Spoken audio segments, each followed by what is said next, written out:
Hello बेटा। आज के हम अपनी क्लास शुरू करते हैं। हम प्रिंसिपल ऑफ मैनेजमेंट पढ़ रहे हैं।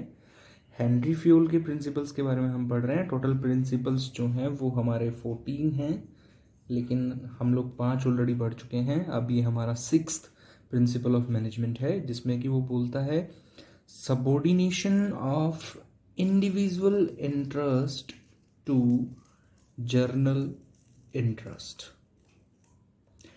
अब इसका मतलब क्या है कि subordination of individual interest to general interest, इसका मतलब क्या है, इसको समझना ध्यान से। वो ये कह रहा है कि भाई अगर जहां पे आपको ये लगता हो, जैसे एक मान लो एक एम्प्लॉय है, मान लीजिए एक एम्प्लॉय का नाम है मिस्टर एक्स, कोई एम्प्लॉय है और ये कंपनी में काम कर रहा है, सपोज कीजिए पार्ले जी। ये एम्प्लॉय जो है ये इसी कंपनी का है।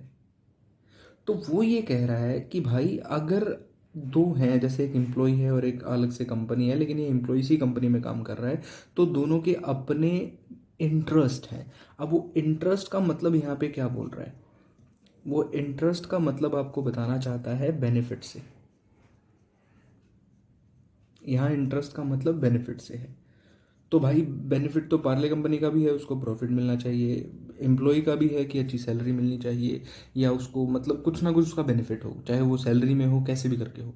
तो वो यहाँ पे ये कह रहा है कि अगर आपके सामने एज अ एम्प्लॉय दो ऑप्शन हो कि या तो आप अपना खुद का बेनिफिट कर लें या आप कंपनी का बेनिफिट कर लें, तो आपको कंपनी के बेनिफिट को प्रेफर करना है, खुद के बेनिफिट को प्रेफर नहीं करना है। This principle is known as subordination of individual interest to general interest. मतलब अपने बारे में, इंडिविजुअल फायदे के बारे में मत सोचिए। एक एम्प्लॉय को अपने फायदे के बारे में नहीं सोचना है, ये सोचना है कि कुछ ऐसा करूं कि सबको फायदा मिल जाए, सबको मतलब पूरी कंपनी को फायदा मिले। तो जर्नल इंटरेस्ट की तरफ जाना है, इंडिविजुअल इंटरेस्ट की तरफ नहीं जाना। आई होप कि आपको थोड़ा सा बेसिक सा समझ में आ गया होगा इसका। हम लोग इसका एग्जाम्पल भी ले सकते हैं कि जैसे मान लीजिए कि मैं परचेज डिपार्टमेंट में हूँ और मुझे रॉ मटेरियल बाय करना है। हम लोग अगर एक एग्जांपल और लें इसका, तो मुझे रॉ मटेरियल बाय करने की परमिशन दे रखी है। अब रॉ मटेरियल बाय करने में मेरे सामने दो ऑप्शन है कि मैं XYZ कंपनी से बाय करूं या PQR कंपनी से बाय करूं। मान लीजिए दो कंपनियों के नाम है, ये भी अपनी एक कंपनी है ये, और ये भी एक कंपनी है। अब मैं परचेज डिपार्टमेंट में हूँ, मुझे रॉ मटेरियल खरीदना है, सपोज पार्ले कंपनी के लिए वीट खरीदना है क्योंकि बिस्किट बनाने हैं। तो जब मुझे ये परचेज करने का मेरे पास पावर है, तो मेरे पास दो ऑप्शन है कि मैं कंपनी एक्स से खरीद लूँ या कंपनी वाई से, इससे खरीद लूँ, XYZ से खरीद लूँ या PQR से खरीद लूँ। ये एक ही कंपनी का नाम बता रहा हूँ मैं, ठीक है। आप तीन मत मान लीजिएगा इसे, XYZ ये एक ही है। तो अब ये दो ऑप्शन है। मान लीजिए ये कंपनी मेरे लिए नोन है, मैं इस कंपनी को जानता हूँ। ये कंपनी मेरे लिए नोन नहीं है। ये कंपनी मुझे वीट दे रही थी 10 रुपये पर केजी, और ये कंपनी मुझे दे रही है 12 पर केजी, मतलब 2 रुपये मैं कमीशन ले रहा हूँ यहाँ पे। या मान लीजिए कमीशन नहीं भी ले रहा, 1 रुपये कमीशन ले रहा हूँ, या जानबूझ के, क्योंकि ये नॉन पर्सन है, मैं इससे हाई रेट पे बाय कर रहा हूँ चीज़ें। इससे कंपनी को लॉस होगा। मतलब वही वीट मुझे 10 पर केजी में मिल रहा है, लेकिन मैं जानबूझ के खरीद रहा हूँ 12 पर केजी। इसका मतलब मैं यहाँ अपना इंडिविजुअल इंटरेस्ट देख रहा हूँ, पूरे कंपनी का इंटरेस्ट नहीं देख रहा। क्योंकि पूरे कंपनी को लॉस होगा तो बाकी इंप्लॉइज को भी लॉस होगा, जो परचेज का काम नहीं कर रहे उन्हें भी तो लॉस होगा। उनकी भी तो सैलरी हो सकता है कम हो, या हो सकता है जब कंपनी को लॉस होना शुरू हो जाए तो उन्हें कंपनी से बाहर करना शुरू कर दे कंपनी। तो कुछ भी हो सकता है। तो वो ये कह रहा है कि आपको इस तरह की चीज़ें नहीं करनी है कंपनी में, आपको फेयर होके काम करना है। जहाँ पर भी आपको लगे कि दो बेनिफिट सामने आ रहे हैं, या तो इंडिविजुअल अपना खुद का या फिर कंपनी का, तो आपको कंपनी के बेनिफिट को प्रेफर करना है instead of your own benefit. मतलब अपने बेनिफिट को आपको कंसिडर नहीं करना है, कंपनी के बेनिफिट को कंसिडर करना है। Company here means business, business के बेनिफिट को कंसिडर करना है instead of your own interest और वी कैन से बेनिफिट। तो आई होप कि आपको ये चीज़ समझ में आ गई होगी। एक बार बुक में देख लेते हैं फटाफट। ये देखिए क्या कह रहा है, subordination of individual interest to general interest. According to this principle the interest of an organisation, here organisation means business और we can say company, should taken priority, मतलब उसको आपको प्रायोरिटी देनी है over the interest of any one individual employee, मतलब किसी एक individual employee के इंटरेस्ट के ऊपर आपको कंपनी के बेनिफिट को प्रायोरिटी देनी है, मतलब इंडिविजुअल एम्प्लॉय के बेनिफिट को प्रायोरिटी नहीं देनी है। जैसे मैंने एग्जांपल दिया था वैसे यहाँ पे दिया हुआ है, purchase manager of a company has to purchase 100 ton of raw material, उसको 100 टन मटेरियल खरीदना है।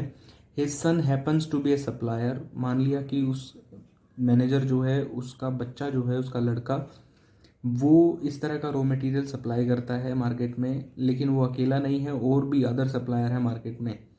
द मैनेजर, उसके बाद जो मैनेजर है, purchase the raw material from the firm of his son at a higher rate, और वो manager अपने बच्चे से रॉ मटेरियल खरीदता है और वो भी महंगा, मतलब हायर रेट पे।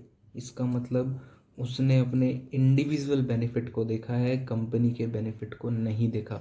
इसका मतलब इस प्रिंसिपल का उसने वायलेशन कर दिया। This will profit the manager personally, और इससे मैनेजर को पर्सनली प्रॉफिट होगा क्योंकि उसके सन को बेनिफिट मिलने वाला है। बट द कंपनी विल इनकर हैवी लॉसेस, और इससे कंपनी को लॉसेस होंगे। दिस सिचुएशन इज अनडिजायरेबल, मतलब ये सिचुएशन डिजायरेबल नहीं है।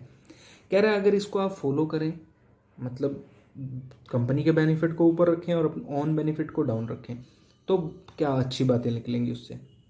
तो इससे अच्छी ह्यूमैनिटी आती है। ऑब्वियस सी बात है कि ये तो सिंपल सी कह रहा है भाई, जिस थाली में खाते हो उसमें कभी छेद नहीं करना चाहिए, मतलब आपको लॉयल रहना चाहिए अपने बिजनेस के यहाँ पे।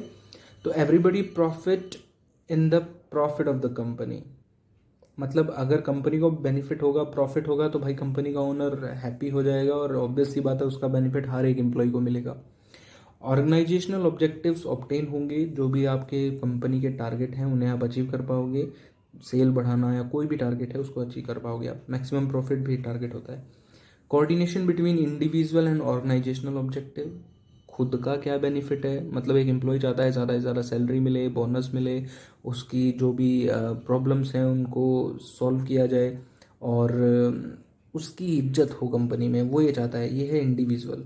ऑर्गेनाइजेशन के क्या ऑब्जेक्टिव हैं, कंपनी को ज़्यादा प्रॉफिट हो, गुडविल अच्छी बने। तो भाई ये मिलके ही अचीव हो सकते हैं। दोनों के ऑब्जेक्टिव्स, मतलब ओनर के भी और एम्प्लॉयज़ के भी ऑब्जेक्टिव कोऑर्डिनेशन के साथ ही जो है वो अचीव हो सकते हैं, अदरवाइज नहीं हो सकते। तो उसके बारे में ये कह रहा है, और वो तभी हो पाएगा जब कंपनी को प्रायोरिटी दोगे, अपने इंडिविजुअल इंटरेस्ट, मतलब लॉयल रहोगे कंपनी के लिए। तो वायलेशन होगा, तो इन्हीं चारों को उल्टा करके बोल रहा है कि भाई ये जो चार अच्छी अच्छी बातें थी वो नहीं हो पाएगा, कोऑर्डिनेशन नहीं हो पाएगा, अचीव नहीं कर पाओगे ऑर्गेनाइजेशन गोल को, और जेलसी रहेगी ज़्यादातर। एम्प्लॉयज़ चिढ़ेंगे एक दूसरे से, ओनर एम्प्लॉय से चिढ़ेगा, एम्प्लॉयज़ ओनर से चिढ़ेंगे, ह्यूमैनिटी नहीं रहेगी, लोग झूठ बोलेंगे, फ्रॉड करेंगे। तो ये सब नहीं होना चाहिए बिजनेस में। तो आई होप कि आपको ये चीज़ समझ में आ गई होगी। चलिए एक वैल्यू बेस्ड क्वेश्चन करते हैं कि स्टोरी टाइप में क्वेश्चन जब एग्जाम में आता है तो हमें कैसे पता चलता है कि ये कौन सा प्रिंसिपल है। चलिए वैल्यू बेस्ड क्वेश्चंस को हम लोग सेपरेट वीडियो में ही कवर करेंगे, क्योंकि एक बारी 14 प्रिंसिपल पूरे हो जाएं उसके बाद एक वैल्यू बेस्ड के बिहाफ पे बनाएंगे कि कौन सा प्रिंसिपल कहाँ पे अप्लाई हो रहा है। सो अभी के लिए थैंक्स फॉर वॉचिंग।